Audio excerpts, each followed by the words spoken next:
I'm not surprised, motherfuckers.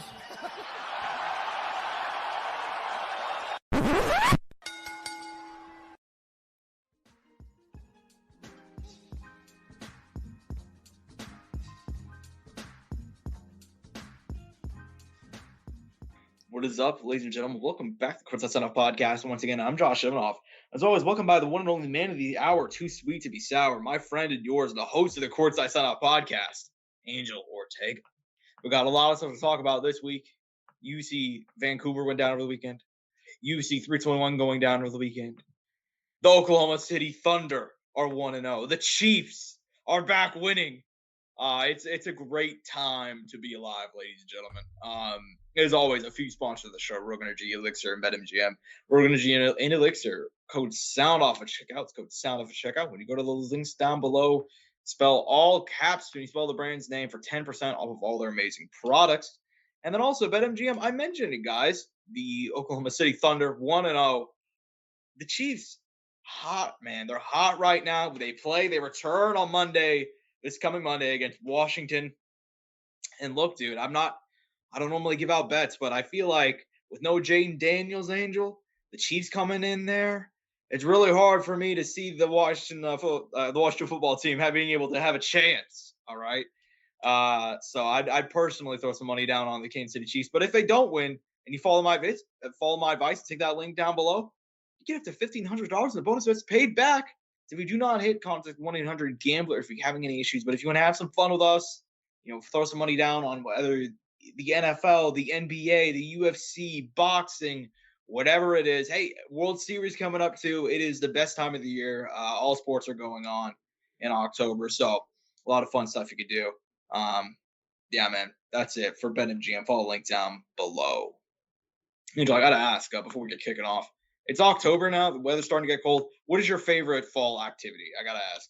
Fall activity? Holy fuck! You just hit me with a fucking curveball there. That's right. I'm dude. You know me. I like to start off. My favorite fall activity is not touching grass and staying inside under a warm blanket, dude, and throwing on some banger movies for around the time of the year. Hey, that's a valid answer. Maybe you got the window cracked, you got that fresh air coming through. It's like a nice 60 degrees, somewhere around there, 65. Something? Scratch that too. I do enjoy some of the fall things that come with it, like the fall items that you only get, like pumpkin spice, fucking what do you want, sweet potato pie, fucking pumpkin pie, we're like pumpkin pie, yeah, shit like that. Getting some of that, I'm down for that. Hey, you know what? That's a good answer. That's totally justified. And if you would have just said, hey, watching some movies at home, that's also a fair answer, because I do that all the time. Throw on a couple horror movies. I've been watching a couple of the old ones. What you I'm more of a Scream recently. The original Scream from 1999 or whatever. Still a banger. How about Friday the 13th? Jason in Manhattan, a very underrated one in my opinion. Jason X. Jason X is the funniest movie of all time, and I will not actually. I will not hear any otherwise, dude. And I'm still pissed that the Friday the 13th game got canceled. Dude, not canceled. They stopped it before the Jason X map. Bro, and the fact that we got footage released of how it would have been, and I liked playing that game, genuinely enjoyed playing it, and got fucked over so hard. Yeah, dude, we kind of got fucked. I mean, it was such a fun game, and God, dude, and they're doing I think they're doing Halloween now. The original developers are gonna make a Halloween game, but it's just not the same, Yeah, let's see if they get those rights down right. Yeah, right. Anyways, I'll throw in this as somebody who my personal favorite fall activity, just going outside, seeing the leaves. Maybe you're going out to the park, or I was at a theme park over the weekend with a fam and some friends, and had a lot of fun, dude. Seeing the leaves change, and it's fun, man. It's fun. It's good times, man. And then also all the sports going on, bro. All the major sports happening right now: NFL, NBA, MLB. A lot of UFC has a packed schedule to end the year. No better time. But speaking of the UFC Vancouver, going down from British Columbia, up in Canada, the Rogers Arena. Look, dude, I said last week, and it kills me. I have to be honest. It does kill me that I said, and I wanted to come in there last week. I wanted to pick Brendan Allen. I didn't do it. I said on the show, I was like, you know what? Don't be surprised, though. I think Brendan Allen has high upset potential. And in the end, that's what he did. He stayed calm in round one. And then past round one, it was just he just kept on chipping away. Little moves here and there. You gassed out Reinier de Ridder, despite the fact that he's the one who stepped in on short notice. And then after round four, Reinier de Ridder quitting on the stool. Absolutely insane. Brendan Allen, all in, now number 5 in the UFC middleweight rankings. Angel, give me your thoughts on this upset win and Brendan Allen having this really big breakthrough performance. Dude, I mean, it was like witnessing a slow car crash, dude. That's the best way I could probably describe it because of how well round one started. I was like, look, great. This is how I envisioned it. You know, we're going the right direction. You know, this is what I kind of imagined. What followed was catastrophic because it was like, dude, did I fuck up here? Like, was I really that wrong about you? I had my doubts, you know. I had my questions when he originally came to the organization. But then as time went on, he kind of shut those out. And let alone with the Whitaker win, it was kind of like, all right, I think we're here. He made it through the 5 rounds, went to distance. It was a split. I said it, and I think I said it last week. He got by. He really did. He just got by. And he couldn't get by here. You know, ended up being a stoppage in the corner. He looked very rough. And I do kind of wonder, and maybe I'd be criticized if our following was bigger, but I do wonder if maybe just because I don't think I necessarily gave Peloton the benefit at that time, but I'm like, you never know. I never discredited or could have been like it's not a possibility, but I kind of do wonder here if like being, how old is he now? 35 years old. You know, what was it? 5 fights in a calendar year, just that much activity, having to cut a lot of weight. And then the opponent change on top of it was just maybe too much in the end when he could have probably slowed down a little bit, let the Imamov fight happen, fight next year, and, you know, whatever played out would have played out. Yeah, man. I mean, for me personally, I think there's a lot of factors that go into this. I think the fact that, man, not everybody, I'm happy you brought up Peloton because not everybody can be Peloton, man. I mean, Reinier de Ridder having 5 fights, or I guess it'd be, 5 fights in the calendar year, 4 fights in 2025 alone. I mean, that's tough, man. Like, not everybody can do that. Like, it's genuinely a really hard thing to keep yourself in good enough shape, have the cardio where it needs to be, keeping everything perfect.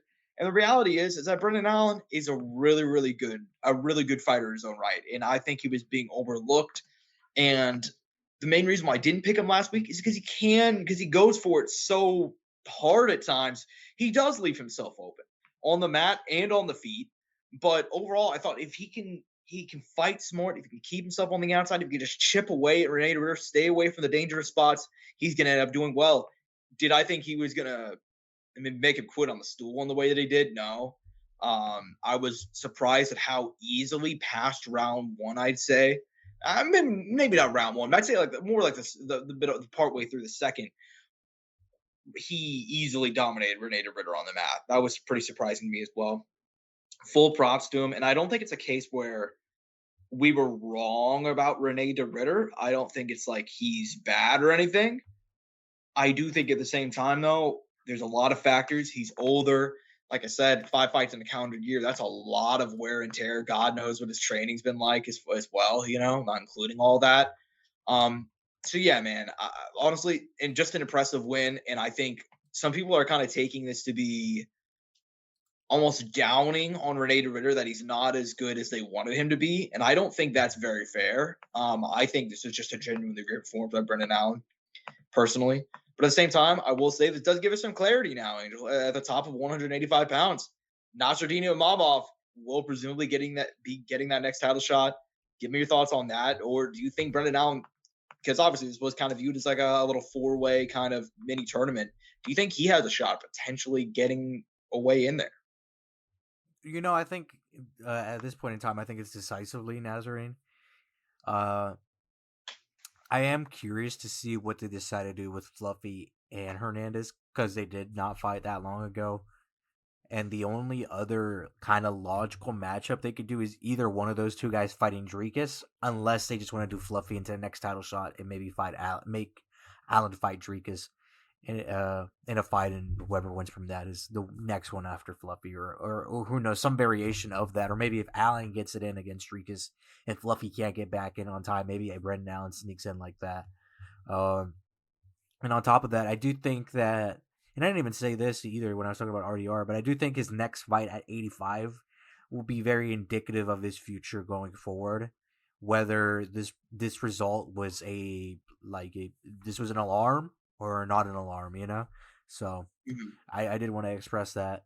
But yeah, I think that's how the future of 85 is kind of looking to slate forward. And I really don't know who they're going to give RDR next. Now that I'm thinking about it, maybe finally we'll get Adesanya, maybe not. Maybe that matchup that I wanted forever ago.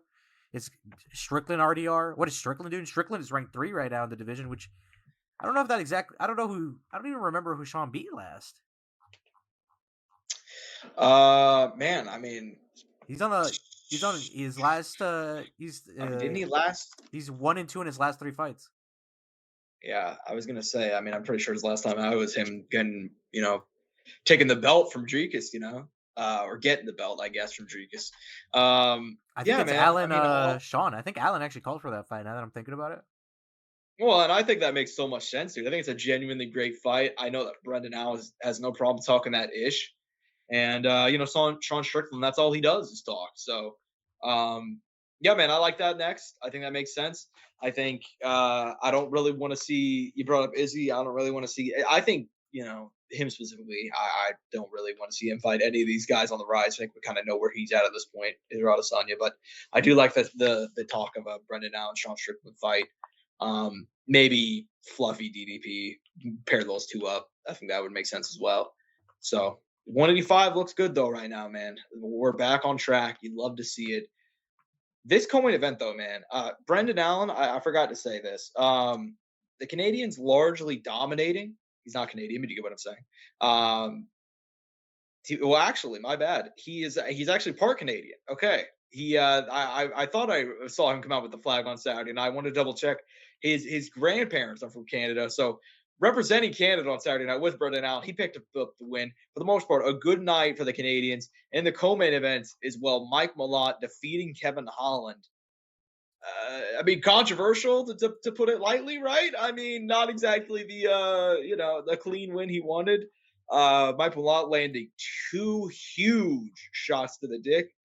No better way to say it. He just blasted him twice, but Kevin Holland kept on fighting.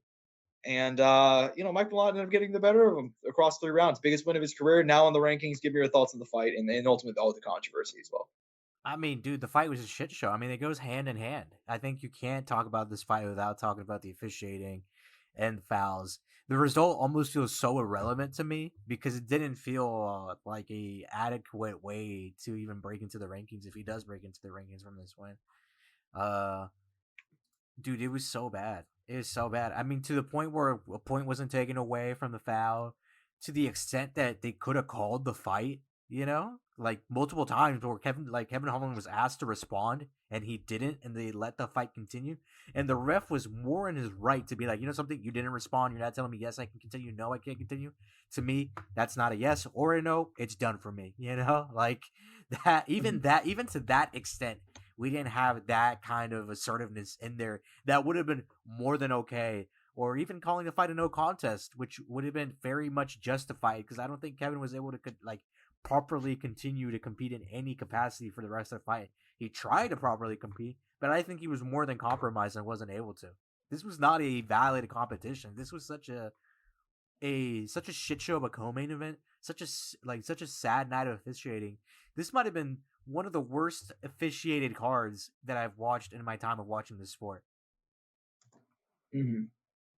Which says a lot because every single week we get on here and we're like, oh my God, this was the worst officiated card I've ever seen in my life. So now we're at the point. I mean, dude, like you said, this was just a failure on like every single level. Like there was not one. You could argue, okay, well, Mike Malott, like the kicks are bad and maybe they should have just DQ'd him. But even then, it's like, dude, the fact that he didn't answer whether or not he could continue and they just were like, fuck it, you're fine. Yeah, let's just continue fighting. That's ridiculous to me. They should have called it off right then. I understand. You can't put Kevin Holland in that position. And here's the thing: is I really like Mike Malott, and At the same time, though, like, he probably should have been DQ'd or at the very least had a no contest here. But because the Kevin Holland was too prideful, understandably so, to say that he can't continue. You don't put a fighter in that position. You don't ask a fighter whether they continue. That's why you have a doctor in there. But the fact that he has a win coming out of this thing just does not sit well with me.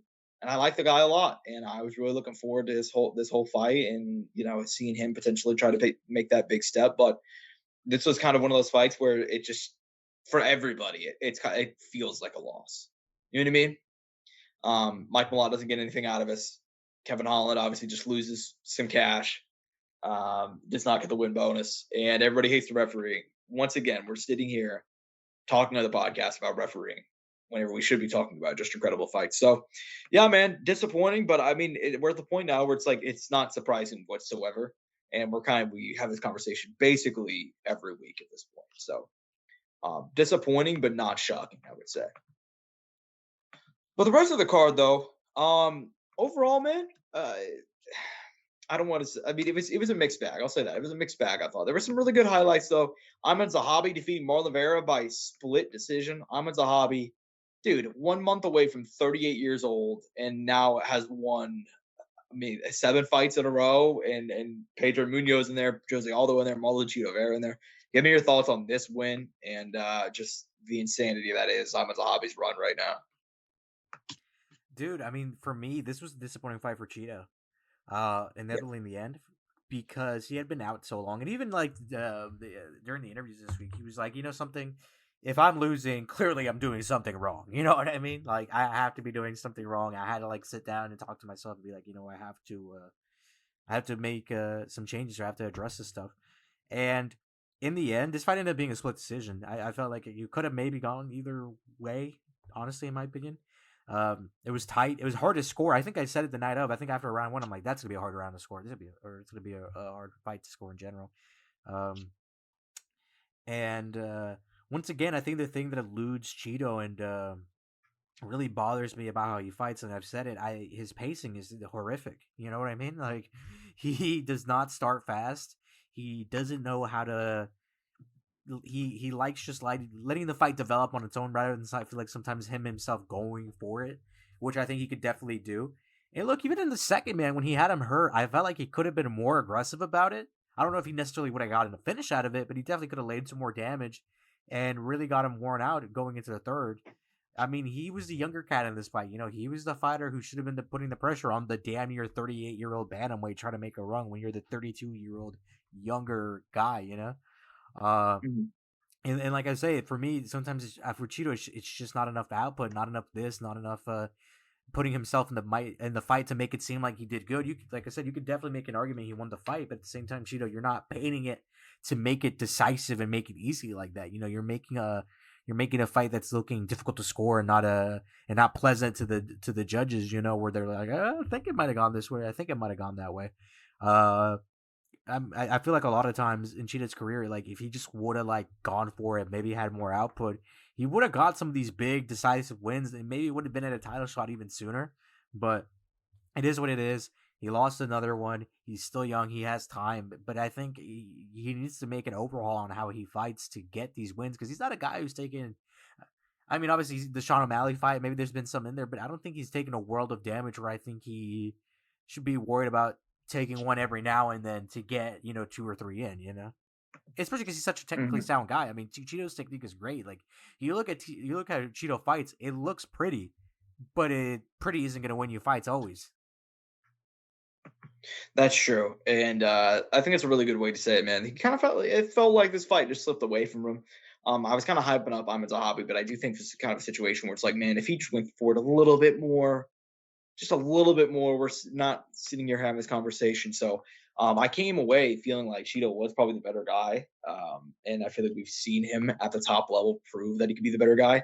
But at the same time, though, man, he just did not do enough, and he kind of let this fight just slip away from him. So pretty disappointing. But good for Ahmed Zahabi.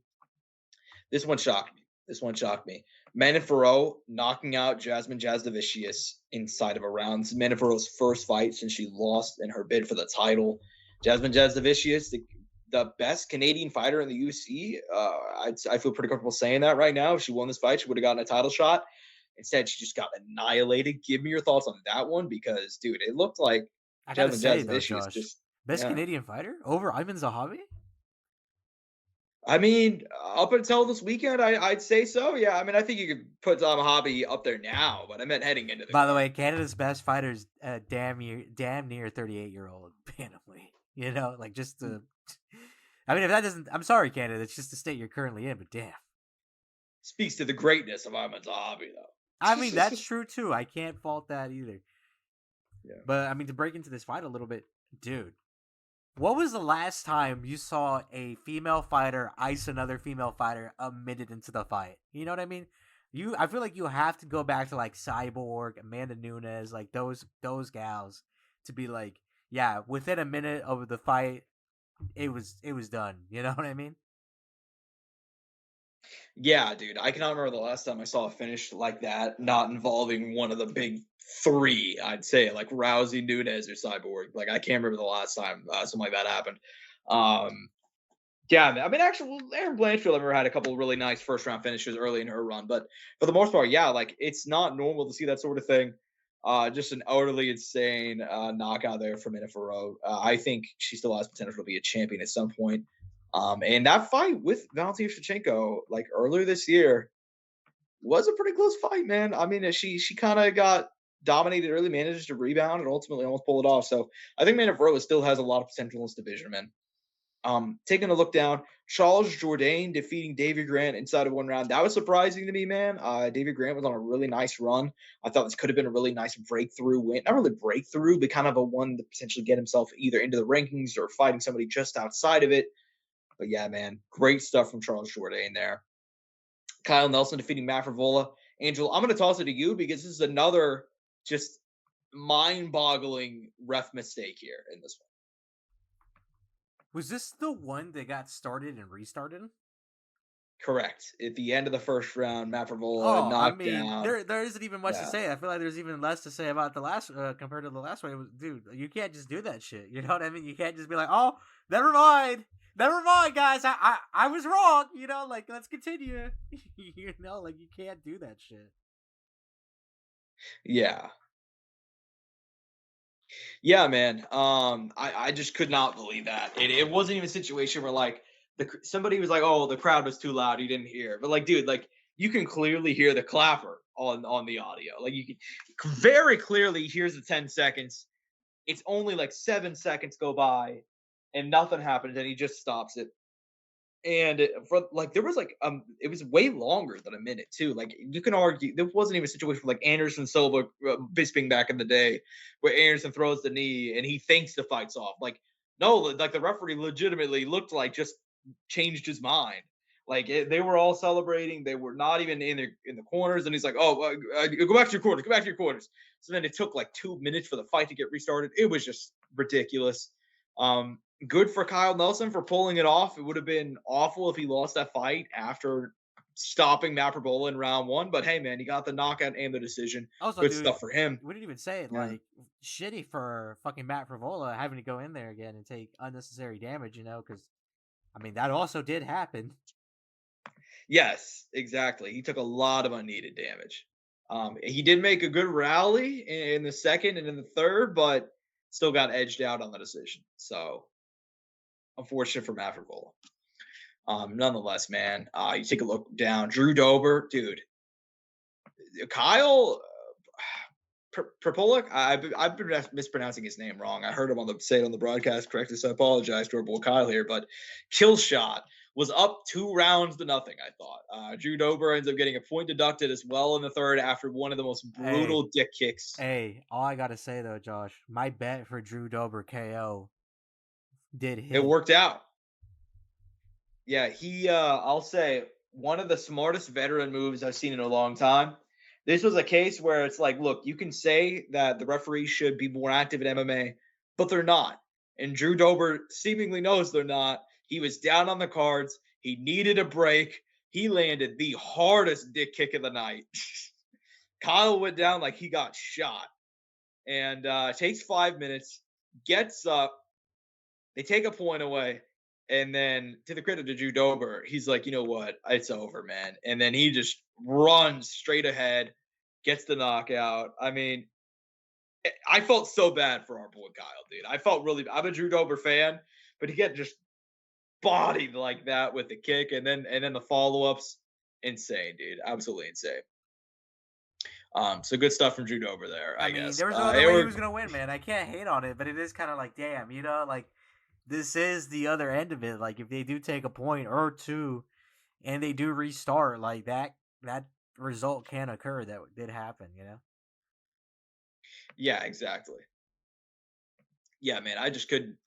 Like I said, it was a veteran move, bro. It was a veteran move. I can't prove for sure they did it on purpose, but that's what it kind of felt like, dude. Just watching the fight and the way it played out.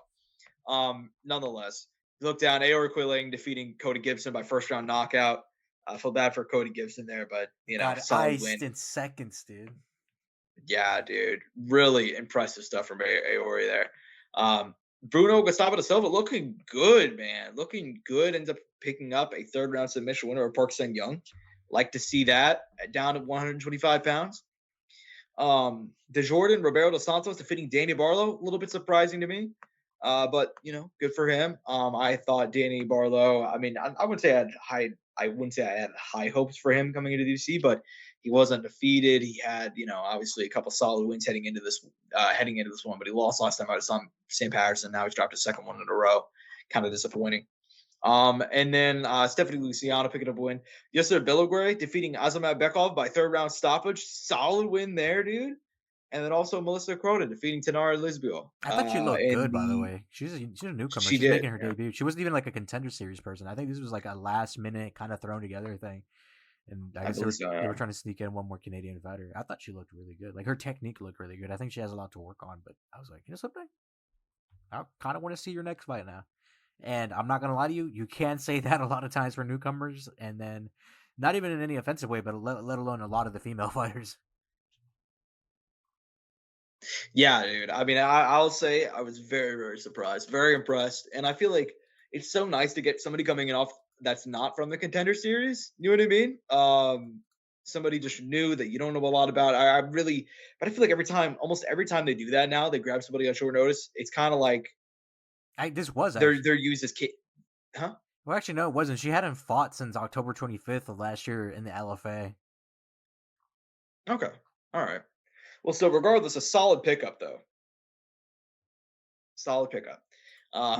Nonetheless, man, I think we should go ahead and move on because UFC 321 is going to be going down. And dude, I'm psyched for this pay-per-view, man. I am really, really psyched for this pay-per-view. This is the most, I wouldn't say most excited I've been in a long time, but I will say I think this card, the way it's built, is really, really exciting. And I feel like it's not really getting the credit it deserves. I've seen some people shitting on this card. The co-main event and a couple other fights on the main card over this past week, but I am really excited for it. In the main event, Tom Aspinall, the UFC heavyweight champion, has not been seen since his knockout win over Curtis Blades last summer, July 27th.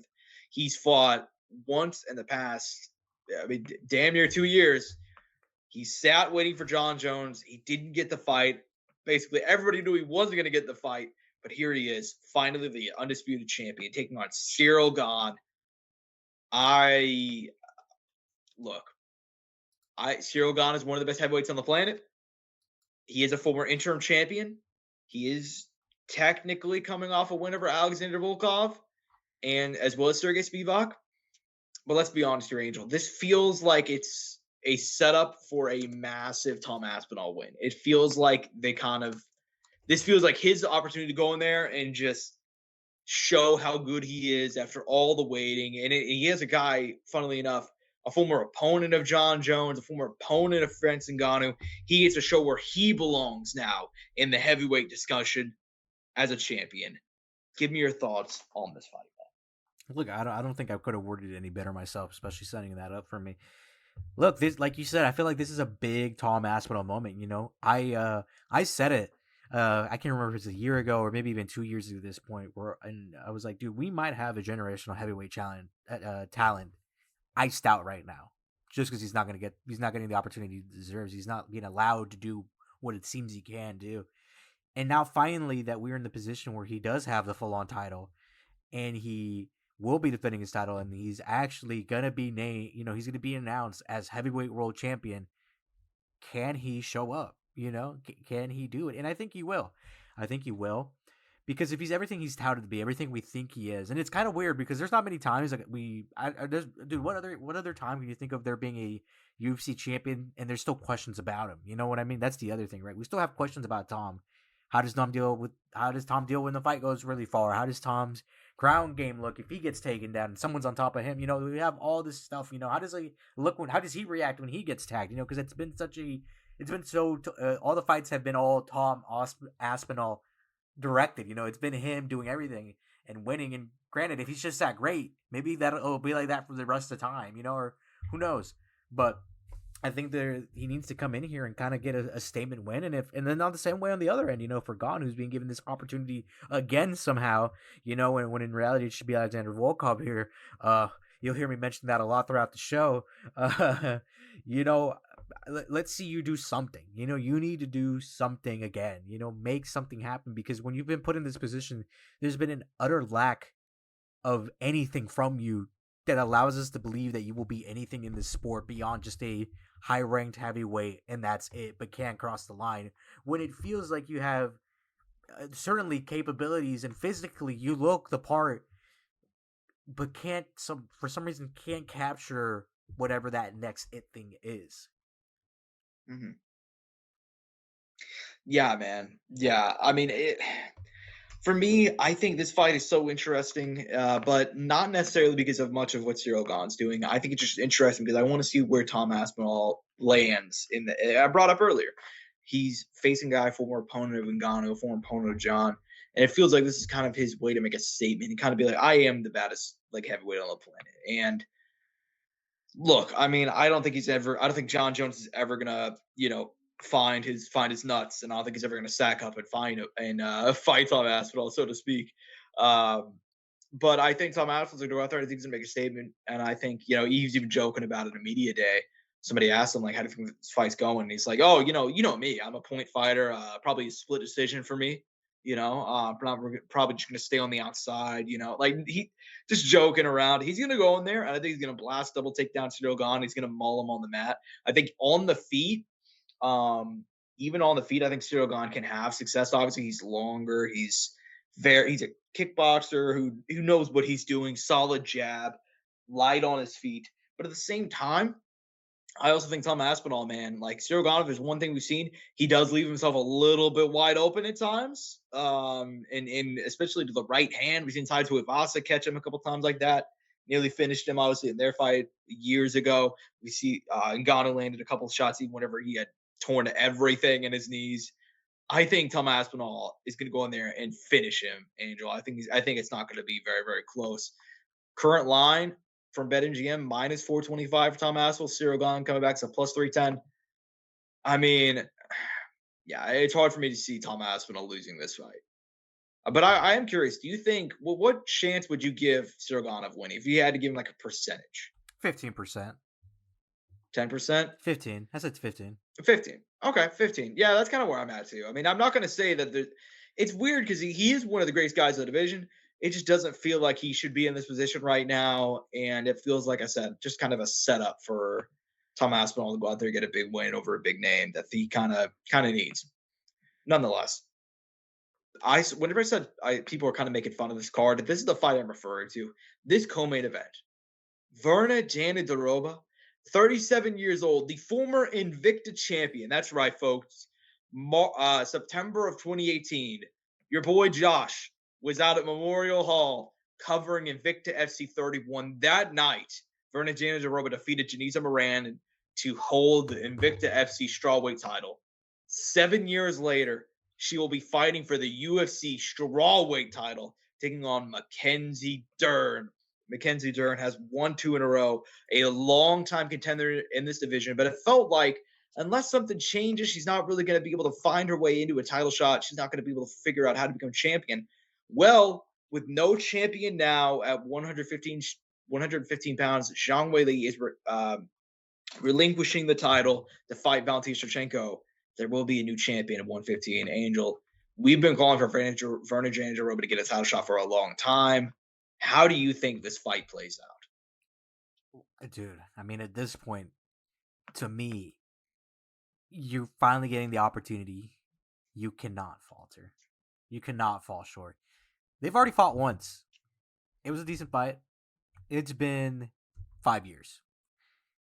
If something has not changed in 5 years to make this fight even crazier, more competitive, more wild, with 2 added rounds, because the original bout went to distance. I don't know what to say, but it would be very sad to see Virna here lose, because she should have already had her opportunity. She should have already fought for the title. Whether or not she was going to win or lose, it didn't matter. But now that it's vacant and she's fighting someone who is, I mean, don't get me wrong, like Mackenzie's done well, but and there's not a lot of options. But it's like, in comparison to what you've done in recent time, compared to what Mackenzie's done in recent time, and in the way that she's trending, Virna, like, it's going to be very disappointing if Virna doesn't win, you know what I mean? And continue this win streak, and at this advanced age, like, and if Mackenzie Dern does it, good for her, right? She had gotten hyped up, she had done what she had to do, and I mean, and she's getting the opportunity, and she's going to try to perform in the best way which she can, but, man, what a night it will be if... Could you imagine if we come back next week and the results are Ciryl Gane heavyweight champion, Mackenzie Dern strawweight champion, and that's going to be the I mean, granted, it'll be a lot to talk about if that is the results, but man, Yeah. what a fucking night it would be, you know? And I don't expect either of those things to happen, just so you know, but fuck. Okay. Yeah, I mean, it would be crazy. And there is a possibility of it. I mean, we should go ahead and I don't think I said it earlier actually, but we should know that like this is a rematch. These two fought 5 years ago, UFC 256, December 2020. They were on the main card of that pay-per-view. It was a close decision win for Mackenzie Dern, did better on the feet, looked better across 15 minutes. This fight kills me. This fight kills me, man. Because Mackenzie Dern is a -170 favorite.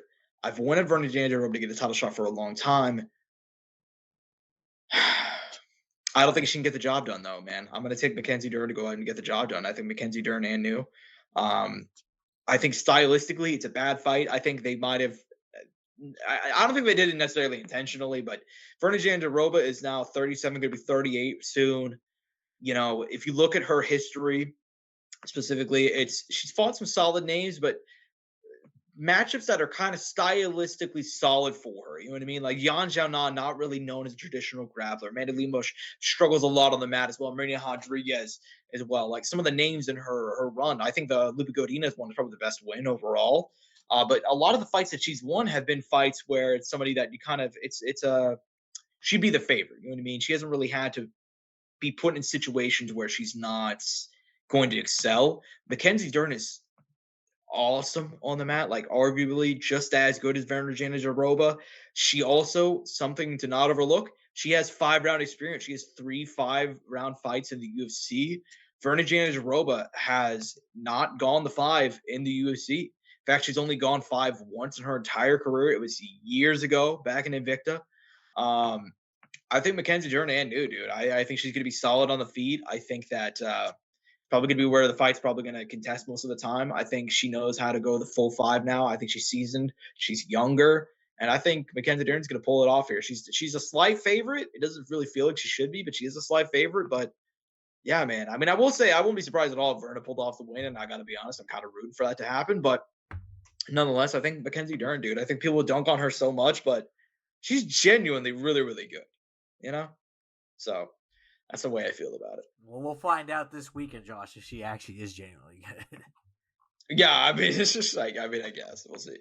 Nonetheless, Umar Nurmagomedov is back, 18-1, coming off the loss from Merab Dvalishvili in January. If he wins here, he'll probably get another title shot, taking out Mario Bautista, who's 16-2 now. The winning streak is impressive. You know, he's won 8 in a row. I think most would argue that the way that he won some of those fights is not the most impressive. You know, like Patchy Mix, most people thought that fight was kind of awful, and Patchy just looked washed to the heavens. Jose Aldo, I think most people thought he lost that fight, but still, he's won 8 in a row. can Mario Bautista, who's coming in here as just a massive underdog, plus 450, Umar minus 625, can he pull off the upset? Can he compete with the Russian here, man? No. I think Umar's going to win. Because look, I think Bautista, something that he prides himself on, I think, and look, it is what it is, but he does what he needs to do to win fights. I don't know if just doing enough to win a fight will be enough against Umar, That's my big, where my concern comes from. Because, I mean, Umar could win the fight in several spots. I mean, he could win at the distance, he could get a submission, he could do it with a lot of control against the cage, control on top. He's definitely a submission threat in multiple spots. He's a threat on the feet. For as talented as Bautista is, like, I'm not sure if I don't imagine he could submit Umar, in my opinion. I don't imagine him finishing him on the feet either. I mean, maybe he could, but it would be very difficult. Like, if you look at Bautista's finishes, they're over guys who are of a lower caliber. For the most part. Like, no disrespect to them, but like, he finished, a older cat, Brian Kelleher. He choked out a Guido Canetti who was ancient in 2023. Like, these are the guys he's getting finishes over at the UFC level. And that's in more recent time. That's not even including the Miles Johns and the Jin Su Sun finishes that happened in 2019 and 2020. That's just the ones he has recently. And even then, like, you look at that competition, it's kind of like, I don't imagine he's going to be able to do that against Umar. I mean, I'm not saying these guys would have been, any of the guys he beat in recent time would have been easy to finish, but I mean, he didn't finish Ricky Simone or Patchy Mix or Damon Blackshear. That I think those are guys who I could definitely see getting knocked out, maybe, or even maybe submitted in some capacity. It'd be hard, but at least there's a possibility of it against those guys. Mm-hmm. Yeah, it's a good way to put it. I think if Mario Bautista is not bad, but I think if he was the high level guy that he says he is, and he looks like he can be at times, he would have finished a few of those guys that you mentioned, Damon Blackshear, Ricky Simone, or at least had more definitive wins against a guy like a 7,000-year-old Jose Aldo. So I'm going to go ahead and take Umar to get the job done. Probably a solid. I'm going to pick him by decision. I'll throw that out there. I don't think he's going to finish Mario Bautista. Mario Bautista very seasoned guy, solid chin, hard to finish, but I think Umar's going to go out there and get the job done. Move one down. The winner here could potentially be fighting for the belt next. Alexander Volkov, in my opinion, should be fighting for the UFC title on Saturday night. 4 of his last 5. The only loss, in my opinion, the worst decision of last year. A split decision loss to Ciryl Gane. That's the only loss in his last 5. Taking on Jailton Almeida, ranked in the top 5. Only lost in the UFC, 2 Curtis Blades back in March of 2024. Since then, he's won 2 in a row. Stylistically, it's a fight that it looks tough for our boy Volkov, but he does look like he's been improving a lot on the mat, and with his takedown defense, can he get the job done here, man? Fuck yes, dude. This should be a Volkov title fight right now, and the fact that it isn't is fucking horrific. And the UFC, and granted, it's not the UFC's fault because they don't control the judging. It's not to my knowledge. People have differing opinions about that.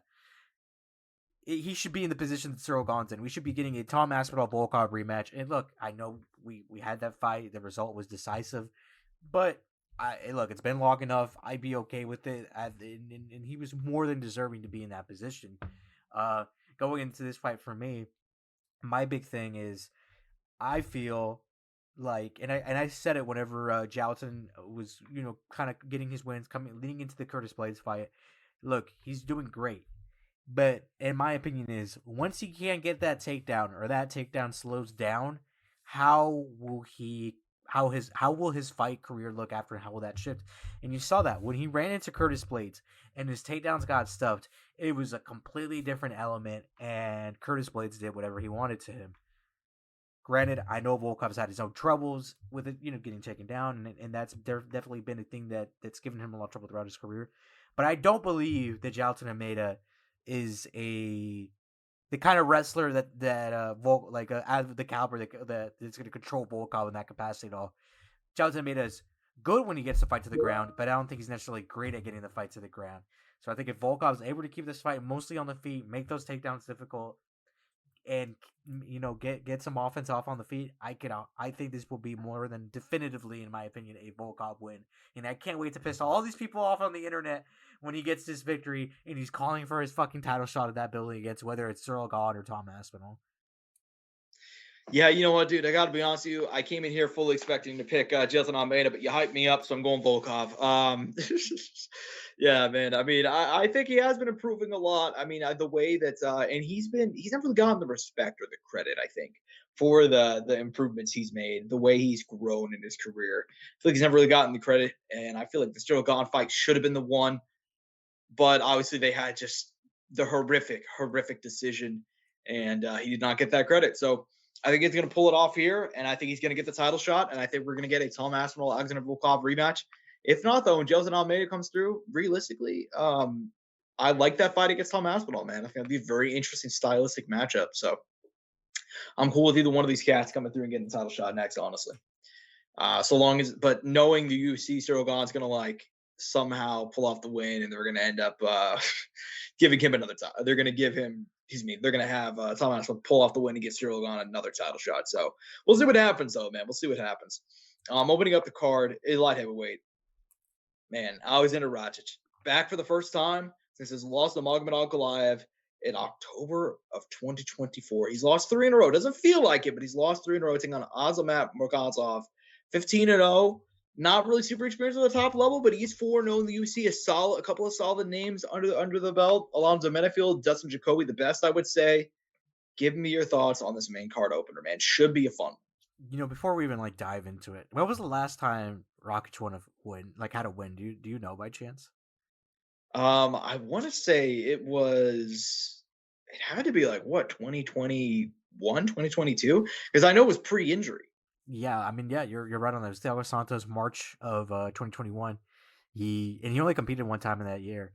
And prior to that, it was a single fight in 2020, which makes sense with everything going on at the time, against Anthony Smith. I mean, and since then it's been tragic, dude. It's the leg injury. He got finished by Yuri, and the Ankalaev fight, which, I mean, look, Ankalaev and they're fighting for the title. I mean, now it is what it is for that one. But fuck, dude, it's been a really rough journey since trying to get back from that Blachowicz win in 2022. I don't know how his future looks, because when he was leading into that Blachowicz fight, he looked like he was him. He was looking like a guy who was going to challenge for the belt, maybe potentially hold it at one point. He has a lot of physical attributes that you like. He's very good on the feet, but it hasn't been It hasn't been enough on this return. And I don't know if I'm not sure if it will be either here. And it's a little sad, man, because I'm not quite sure how his future looks in the UFC if he does lose this fight. If he gets this one here, I think he's back kind of where he left off prior to the loss, kind of right there in the middle, in the mix, trying to just eye down, 1 or 2 more fights and maybe potentially challenge for a title. But, I mean, I'm not going to particularly pick him right now because, I mean, how things have gone in his history right now is not looking too good, and he's definitely been banged up from all the fights he's had. I'm gonna go Asman Murzakanov. I know I'm going with the older fighter here, and especially in a division where I think I'm justified here, especially with older cats always making it longer in this weight class.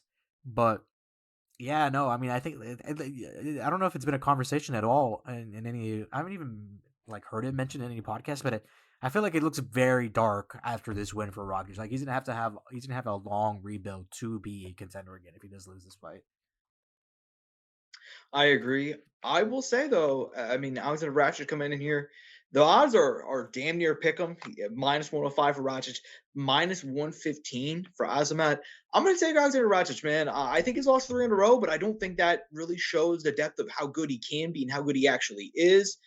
I think ever since the injury, he's looked a bit slower, but you look at the history, the last 3, I said he's lost 3 in a row. Jan Blachowicz in a fight he was winning, he hurt himself, had the knee injury. Yuri Prochazka, a fight he was winning. Granted, Yuri is a wild man. I really think there's no shame in losing to a come from behind win from Yuri Prochazka. Like that's just what he does. But he looked good in that one, and then getting edged out on the feet by Ankalaev. Like that was a close fight. You look that one back up. It was 29-28 across the board. If he just did a little bit more, he could have been fighting for the belt. So It's not that Asmat's bad, but he is the older guy. He's less experienced at the top level. So I'm going to go ahead and take on Zarachi to get the job done here. Take a look at the prelims, though, man. This is one of those cards that's obviously happening in Abu Dhabi. So let me just throw the start time out there because I don't want to get it wrong because it's going to be starting a little bit earlier than normal. If I can get it pulled up here. Starting at why did the UFC website throw me back to August, bro? Are you kidding? You're killing me, bro. You're killing me. UFC 321 start time is going to be. Holy shit! It's just not going to work. All right, that's awesome. Never mind. All right, 1 o'clock. There you go. Yeah, there we go. 1 p.m. Central Time. So these prelims are going to be kicking off really early in the day. But I would say to fans to go ahead and honestly search them out because there are some really fun fights here.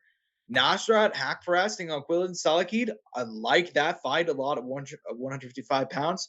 Ekram Alisakarov taking on Park Jun Young. I like that. Ludvok Klein, Mateus Rebecki are going to kill each other.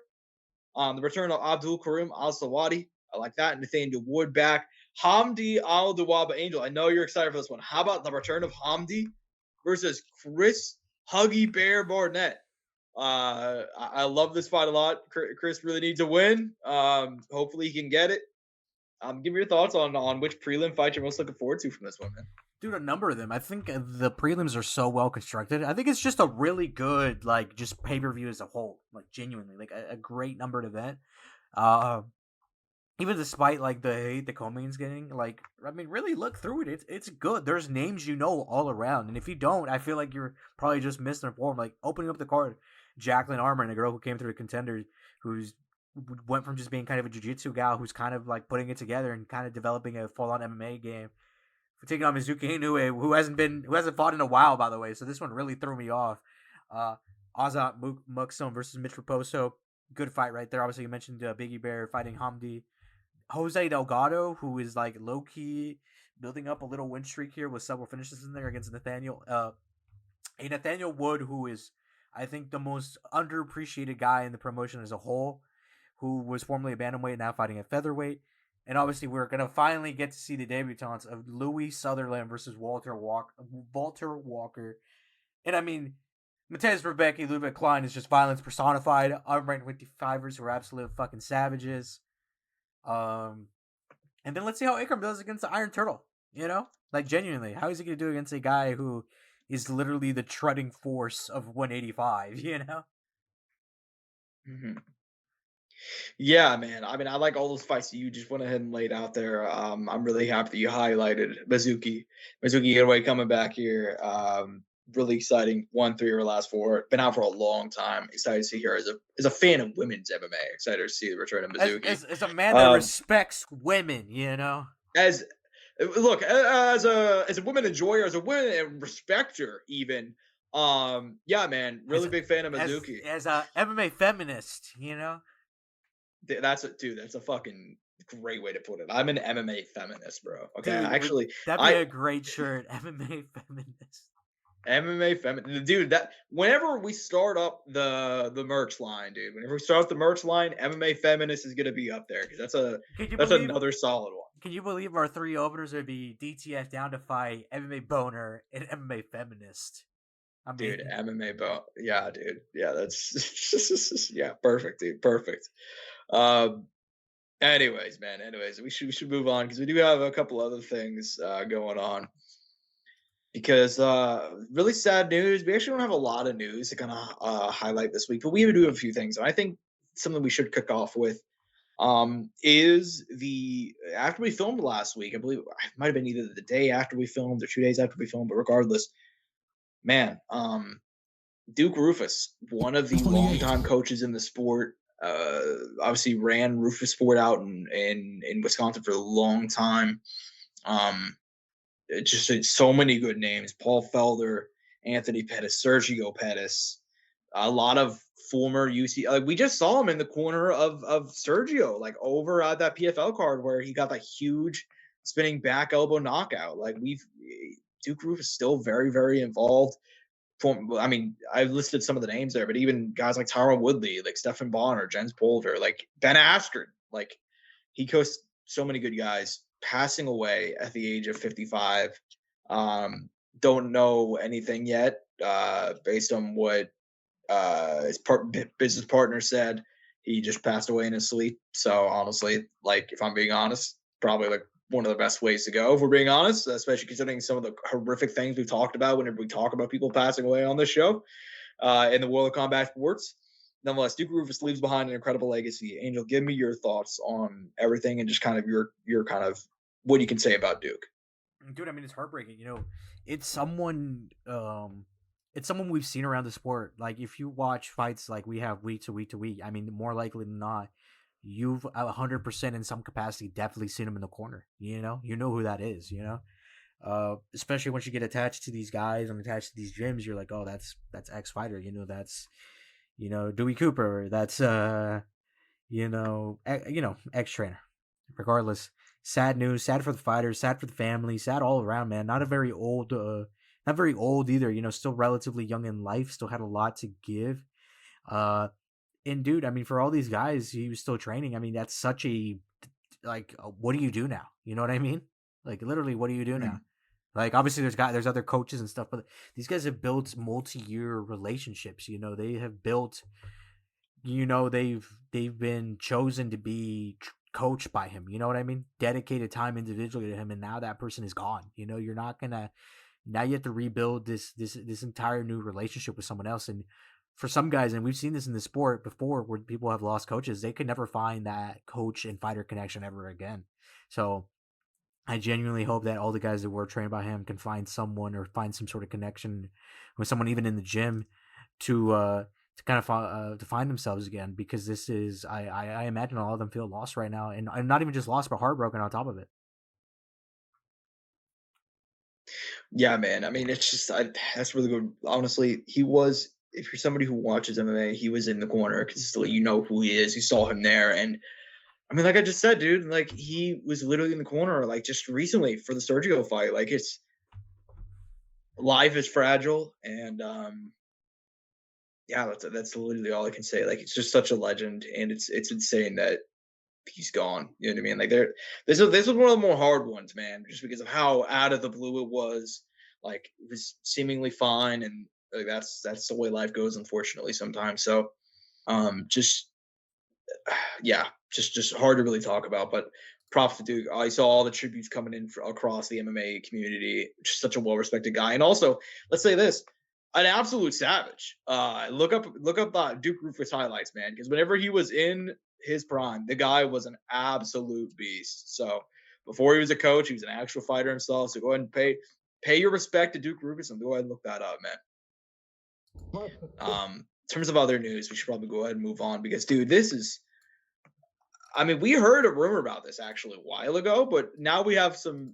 I mean, it's official. Anderson Silva, 50 years old. He's been talking about having a retirement fight for a while. Well, we don't know if this is going to be his final fight, but we know that he's fighting again. He's going to be facing Chris Weidman on the undercard of Jake Paul Tank Davis next month in Miami. I mean, we know Anderson's actually a pretty solid boxer. I believe 3-2 is the record. Beat Chavez Jr. whenever Chavez was kind of closer to his prime. Beat him in Mexico too, which was kind of crazy. Beat a couple other names. Knocked out Tito Ortiz.